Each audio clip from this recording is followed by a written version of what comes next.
میں تو پنجتن کا غلام ہوں، میں تو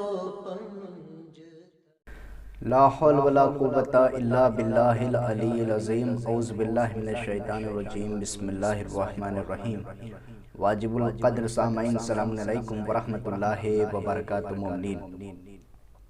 مومنین انشاءاللہ ہم تفسیر کا درس آپ تمام مومنین کی خدمت میں دھیرے دھیرے پیش کریں گے، اور بیچ میں کچھ مراحل بھی آتے رہیں گے، دوسرے مختلف موضوع بھی آتے رہیں گے، لیکن آج ہم آپ تمام مومنین کی خدمت میں سورہ حمد کا تعارف پیش کریں گے کہ سورہ حمد جس کا دوسرا نام فاتحہ بھی ہے، اور اس میں 7 آیات ہیں۔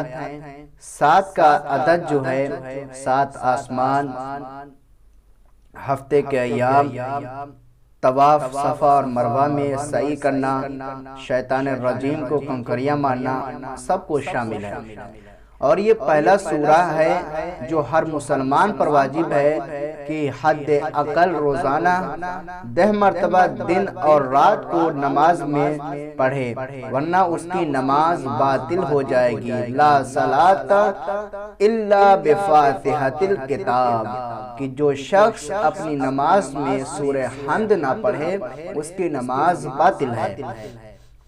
حضرت جابر بن عبداللہ الانصاری حضرت محمد مصطفیٰ صلی اللہ علیہ وآلہ وسلم سے روایت نقل کرتے ہیں کہ یہ قرآن کریم کی بہترین سوروں میں سے ایک سورہ ہے۔ ابن عباس نقل کرتے ہیں کہ سورہ حمد قرآن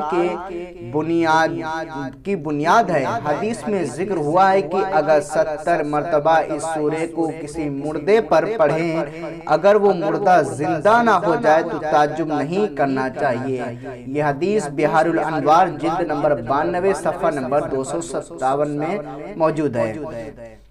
عزیزان محترم، اس سورے کے نام کی وجہ فاتحۃ الکتاب سے معلوم ہوتا ہے کہ قرآن کریم کی تمام آیات رسول خدا صلی اللہ علیہ وآلہ وسلم کے زمانے میں جمع آوری کی گئی تھی، اور جو کتابی صورت میں رونما ہوئی رسول خدا صلی اللہ علیہ وآلہ وسلم کے حکم پر اس کو قرآن کریم کے شروع میں قرار دیا گیا۔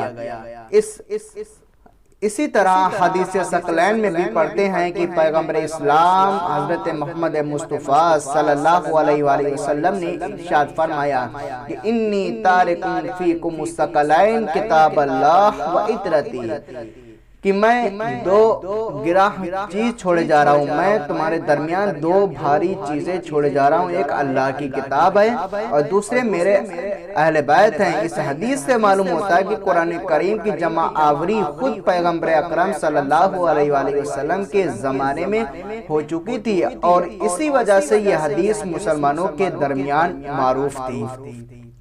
سورہ فاتحہ کی آیات اللہ تعالیٰ کی صفات اور ماد اور راہ حق پر چلنے کی شناخت اور اس کی درخواست اللہ تعالیٰ کی حاکمیت پر دلالت کرتی ہیں۔ سورہ حمد خود قرآن کریم کی طرح جسمانی اور روحی بیماریوں کے لیے شفا ہے۔ علامہ امینی قدس سرح نے سورہ فاتحہ کی تفسیر میں زیادہ روایت نقل کی ہیں، جو کہ انشاءاللہ ہم آپ تمام مومنین کی خدمت میں پیش کریں گے۔